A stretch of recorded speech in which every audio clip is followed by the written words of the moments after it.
tahun. Maksudnya tuan, Imam Syafi'i nak bagi tahu kepada kita bahawa kalau pun umur kita ni, kita boleh hidup sampai 1000 tahun sekalipun, takkan mampu untuk kita nak belajar ke semua bidang. Sebab tu ulama bahas benda apa yang kita nak kena belajar, kan? Waktu mana kita masih hidup atas dunia ni, dengan umur yang singkat ni, apa dia kita nak kena belajar? Ulama bahaskan. Apa dia? Ilmu fardu ain, kan? Ilmu tauhid, ilmu fiqh, ilmu tasawuf, kan? Anda kata boring lah Ustaz, benda tu duk belajar semudah daripada kecil lagi dah. Daripada kecil lagi belajar dekat kafa, yang belajar dengan ustaz-ustaz, kemudian dekat masjid surau mengajar tu je, boring lah Ustaz. Nak mengaji benda? Mengaji tafsir lah, kan? Baru nampak hebat sikit. Tafsir, mustalah hadis, kan? Ilmu-ilmu yang apa nama, yang tinggi-tinggi, kan? Tapi bila tanya bab solat, kan? Jamak kasar pun pening lagi. Jamak kasar pun pening lagi. Selesai tak selesai lagi kita tu? Tak selesai lagi dah. Masbuk muafiq macam mana? Bab taharah, bab suci, dah selesai kan? Dah Ustaz, takkan kita nak mengaji sampai alim? Kita dah belajar tak ingat-ingat, nak macam mana? Tak apa tuan, itulah mengaji, kan? Maksudnya dalam kubur nanti Allah tak tanya, kan? Kenapa mengaji tauhid ni tak reti-reti? Kenapa mengaji sifat 20 tak reti? Dah Allah tak tanya itu dalam kubur. Allah tanya kamu mengaji ke tidak. Sebab tu ulama bincang pula, ya, ilmu tauhid ni, kalau kita tak, kalau orang tanya kat kita apa dalil wujudnya Allah, kita tahu nak jawab apa, okay? Sebab tu ulama kata kena tahu dalil secara ijmal sekalipun, secara umum pun kena tahu apa dalil wujud Allah, kan? Kalau orang tanya kita apa dalil wujud Allah, kita tahu menjawab. Habis tu kamu ni Islam, saya Islam, pasport saya, apa nama, kad pengenalan saya tulis Islam. Ini Islam ikutan tuan-tuan. Mak dia dulu Islam, dia pun Islam juga, kan? Tapi bila tanya apa dalil wujudnya Allah, tak erti. Tapi kalau orang tanya kat kita apa dalil wujud Allah, kita bagi tahu wujudnya alam. Ada alam bukti kepada wujudnya Allah. Seperti mana ada tapak kaki unta, kan? Ada tapak kaki unta tengah padang pasir, maknanya ada apa? Ada unta tuan-tuan. Ada tai lembu tengah jalan. Kampung kita ni ada tai lembu tengah jalan. Maksudnya apa? Ada lembu lah yang duduk atas jalan sebelum tu, kan? Dekat Pulau Jawa tu tuan-tuan, banyak dah komplain, ya? Isu lembu tengah jalan. Sampai baru ni ada aksiden kereta Myvi, tai lembu ada. Maksudnya apa? Ada lembu lah dekat atas jalan tu. Ni kita dah nampak tai lembu tu, duk fikir seorang, boleh jadi ke ada lembu kat sini? Fikir apa lagi? Sungguhlah lembu tu dah lalu situ, kan? Dan berak situ. Bahasa kasar lagi, ya? Masuk dalam tandas, tengok-tengok tak flash. Maksudnya apa? Maksudnya ada orang berak sebelum tu tuan-tuan, kan? Ada orang buang air besar sebelum tu. Jadi makna itu sebagai athar. Athar dalil kepada mu'athir. Kesan itu adalah dalil kepada yang meninggalkan kesan tersebut. Jadi kita beritahulah, ya, bila orang tanya apa dalil wujudnya Allah, kita kata wujudnya athar. Maksudnya apa? Maksudnya wujudnya kesan yang ditinggalkan itu adalah bukti kepada wujudnya yang memberi kesan tersebut, iaitu Allah. Ada alam, siapa yang mencipta alam, kan? Takkan alam dari sendiri. Alam ni makhluk, takkan makhluk dari sendiri dah. Maksudnya ada yang memberi kesan tersebut, ada yang mencipta, iaitu Allah.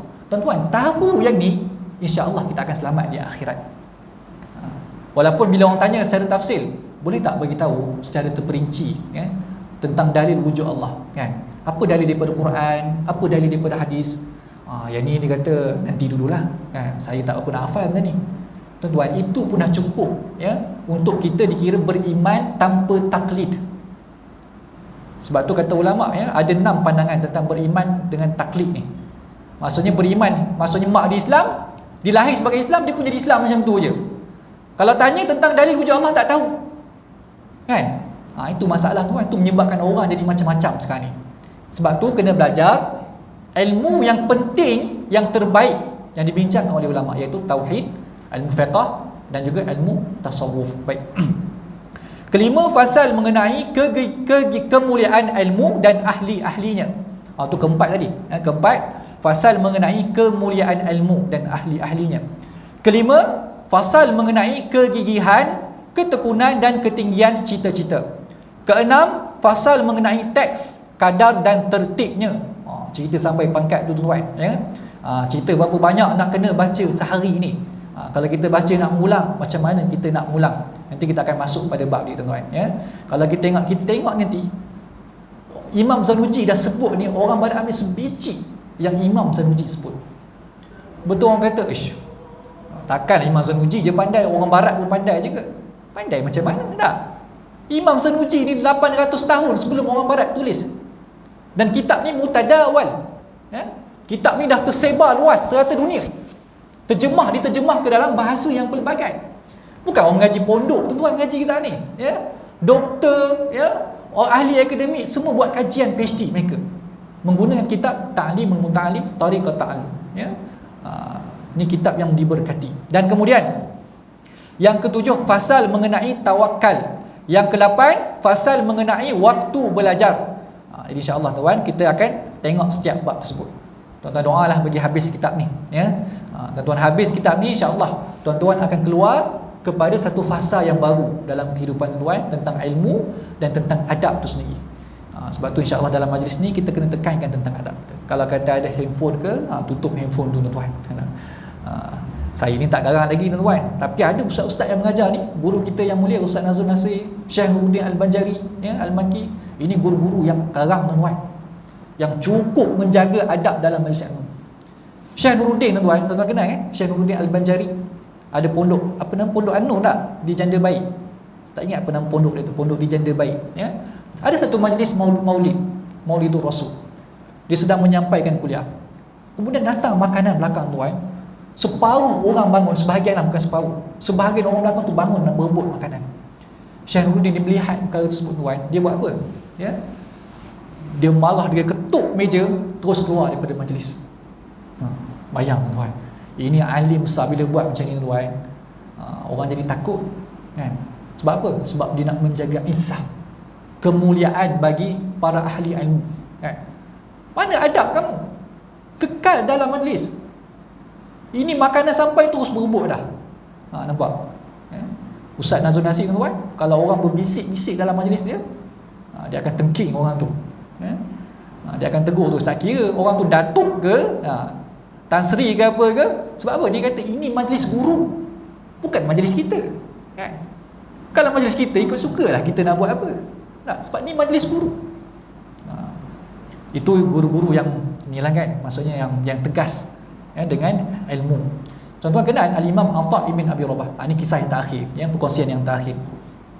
Al-Imam Atha' ibn Abi Rabah tuan, dia ni hamba, ya, bekas hamba, anak murid kepada Al-Imam Abdullah ibn Abbas, orang kulit hitam, ya. Dan mata dia dikatakan buta sebelah. Mata buta sebelah, jalan pun tempang, kaki dia tempang, jalan pun tempang. Tapi dia ni antara ulama kabir di kalangan tabi'in, anak murid Al-Imam Abdullah ibn Abbas. Satu hari tuan-tuan, dia ni orang yang paling hebat, ya, untuk nak bagi, orang yang paling layak untuk bagi fatwa tentang haji dan umrah di Masjidil Haram pada masa tu. Tak ada orang yang boleh fatwa tentang haji dan umrah pada masa zaman dia itu melainkan Al-Imam Atha' ibn Abi Rabah, ya. Satu hari tuan-tuan, dalam Masjidil Haram, orang duk tanya dia. Dia duduk dekat satu tempat, kemudian orang tanya dia beratur tuan, panjang beratur, nak tanya tentang haji dan umrah. Sedang orang beratur nak tanya soalan, datang khalifah pada masa tu, Khalifah Sulaiman ibn Abdul Malik. Ini khalifah pada zaman Umayyah. Khalifah datang tuan, ya. Sulaiman ibn Abdul Malik yang menguasai dunia Islam pada masa tu 2/3 dunia. Lebih tuan-tuan, lebih daripada 2/3 dikuasai oleh kerajaan Sulaiman ibn Abdul Malik. Ini raja yang agung lah, yang khalifah. Dia datang tuan, orang yang beratur tadi bila nampak Sulaiman, Khalifah Sulaiman datang depan, orang larilah ke belakang. Lari ke belakang. Kemudian datang Sulaiman bin Malik, terus pergi kepada Al-Imam Atha' ibn Abi Rabah. Sampai kepada Imam Atha' bin Rabah, terus tanya soalan. Imam Atha' tanya soalan, kata, "Ya Sayyidi, ya Amirul Mukminin, ji'tum sa'ilan am amira?" Wahai Amirul Mukminin, kamu datang ni kamu nak bagi arahan kepada saya ke ataupun kamu nak tanya soalan?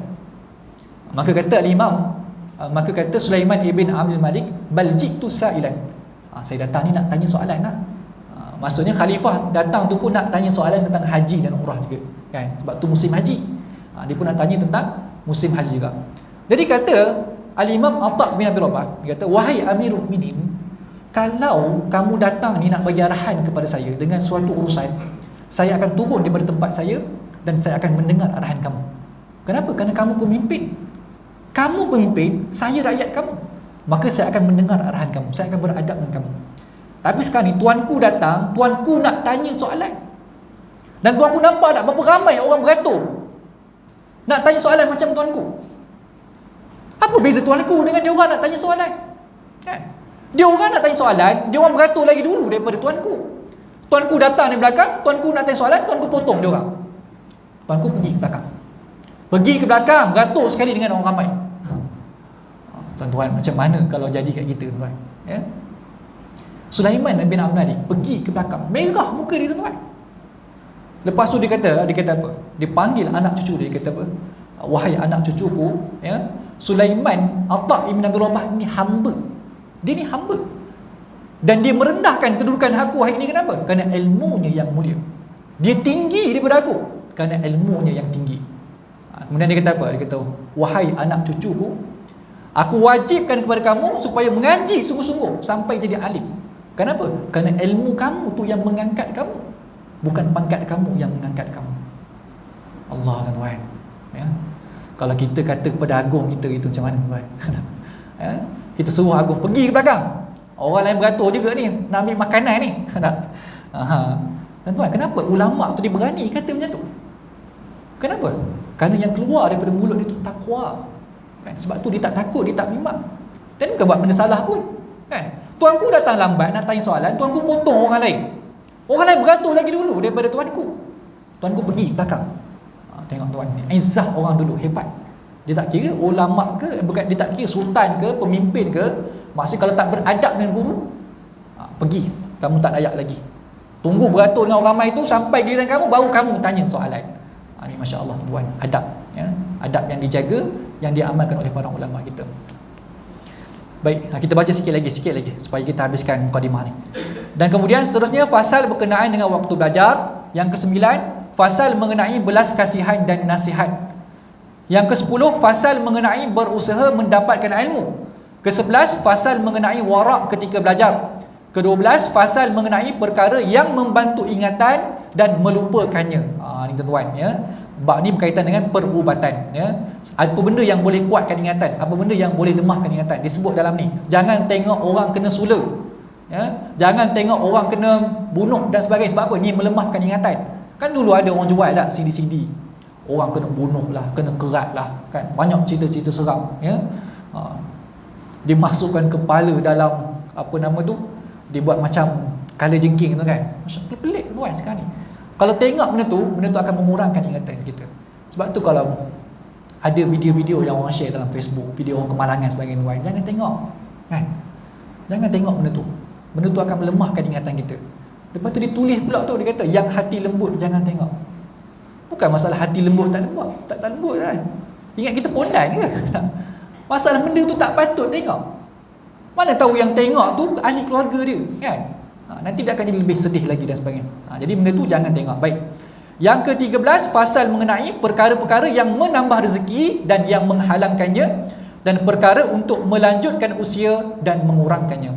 Allah jua yang memberi petunjuk kepadaku, tiada yang lain, kepadanya aku berserah dan kepadanya aku dikembalikan. Jadi sekarang itulah mukadimah kita. InsyaAllah kita akan masuk pada fasal yang pertama, ya, pengertian ilmu pengetahuan dan ilmu fiqh. Nanti kita akan bincangkan pada bulan hadapan. Yang baik itu daripada Allah pastinya, yang kurang yang lemah itu daripada diri saya sendiri. Saya mohon ampun, mohon maaf sekiranya saya itu kurang adab, terkasar bahasa, tersilap bicara. Mudah-mudahan Allah mengampunkan dosa saya. Siru ala barakatillah. Aqulu qawli hadza wa astaghfirullah li wa lakum. Wassalamualaikum warahmatullahi wabarakatuh. Tasbih kafarah suratul Asr.